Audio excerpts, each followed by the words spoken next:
خبردار مخالفت نہیں کرنا، تعاون کر سکتے ہو کرو، نہیں کرو مخالفت نہ کرنا، ورنہ ایمان کی نعمت چھن جائے گی۔ تبلیغی جماعتیں آ گئی اور ادھر اللہ آپ کا بھلا کرے علماء کرام بڑے لوگوں میں اور بدکاروں میں، چوروں میں، ڈاکوؤں میں، قاتلوں میں تبلیغی جماعت نے ایڑی چوٹی کی زور لگائی اور وہ کر رہے ہیں۔ کمزوریاں بھی ہیں، کوتاہیاں بھی ہیں، لیکن یہ وہ جماعت ہے کہ آپ کو بتاؤں تبلیغی جماعت اس شکل میں اس کو 80 سال پورے ہونے کو ہے، 90 سال 100 سال بھی پورا نہیں ہے، لیکن انگریزی رپورٹ آپ کو بتا رہا ہوں کہ 36 کروڑ بے نمازوں کو انہوں نے نمازی بنا دی۔ میرے پاس وقت نہیں ہے آپ کو بتا، خدا کی قسم لاکھوں اور کروڑوں بے نمازی، چور، ڈاکو اور قاتل ایک ایک کر کے اپنے علاقے کے سردار بہت سے جانتا ہوں۔ میرے ملک کا سردار جو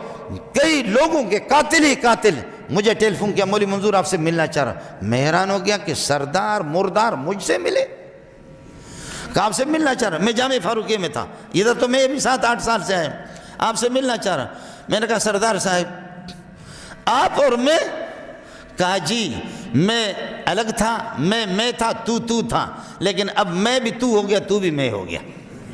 اب ہم ایک ہو گئے۔ میں نے کہا وہ کس طرح؟ سردار صاحب آ گیا اور ہاتھ میں تسبیح ہے، سردار صاحب کی داڑھی میں نے دیکھی، حیران ہو گیا کہ میں نے وہ سردارا کیسے تو مردار ہو گئے، کیا ہو گیا؟ اس طریقہ پر یہ کہ تیری روح نکل گئی تبلیغیوں کے قدموں میں۔ کہنے لگے کہ بس میں نے ان کے سیروزوں کے پاس نکلا، ایک بیان سنا، اس کے بعد انہوں نے چلے میں مجھے منتقل کر دیا۔ چلے میں پھر ظالموں نے کہا کہ یہ سرداروں کے دماغ میں غرور ہوتا ہے، کھانا کھانے کے بعد کہتے برتن اسے دھلوا دو تاکہ غرور ٹھیک ہو جائے۔ کتنے قاتل، کتنے زانی، کتنے شرابی آپ کے معاشرے میں ان لوگوں سے میں ملا ہوں جس نے 200 250 قتل کیے، ضیاء الحق اس کی گرفت نہ کر سکے، بھٹو مرحوم گرفت نہ کر سکے، اور اللہ آپ کا بھلا کریے کہ بعد میں بے نظیر اور نواز شریف اور پھر وہ دوسرا ایک مشرف پتہ نہیں کیا، کوئی بھی اس کی گرفت نہ کر سکا، لیکن تبلیغ والوں نے اس کو قید کر لیا۔ تبلیغ والوں میں سہ روزہ گیا، ہفتہ گیا، پھر چلے میں گیا، چلے کے بعد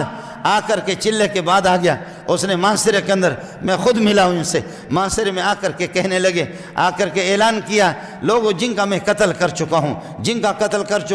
سارے کے سارے آ جاؤ، میں چوک پہ کھڑا ہو جاتا ہوں، اپنے ہاتھ میں کلاشنکوف لے لو، ایک ایک گولی مجھے مار دو کہ اب میں خدا کی بارگاہ میں نہیں جا سکتا، کیسے اللہ کو منہ دکھاؤں گا؟ میں نے بہت سے قتل کیے، جس وقت میں ڈاکو تھا یہ ڈاکو میری پشت پناہی کر رہے تھے، تمہارے ملک کے سربراہان مجھے گرفتار نہیں کر سکے، اب تبلیغیوں نے مجھے گرفتار کیا، مجھے اللہ سے ملایا، اب میں چوراہے پہ کھڑا ہوتا ہوں، کوئی بھائی ہے، کوئی ابا ہے، کوئی چچا ہے، اپنے دل ٹھنڈا کرنے کے لیے ایک ایک گولی مجھے مار دو۔ جب اس نے اپنے آپ کو تھانے میں جا کر کے اپنے آپ کو خود پیش کیا، جماعت سے ہو کر کے تھانے میں خود اپنے آپ کو پیش کیا، کہا تھانے کو اعلان کرو۔ معاشرے کے لوگ جمع ہو گئے تھانے کے دائیں بائیں، کہنے لگے جب ڈاکو تھا وہ ڈاکو ہو، بے غیرت ہو، تم نے بھی کچھ نہیں کہا، اب اللہ والا ہو گیا۔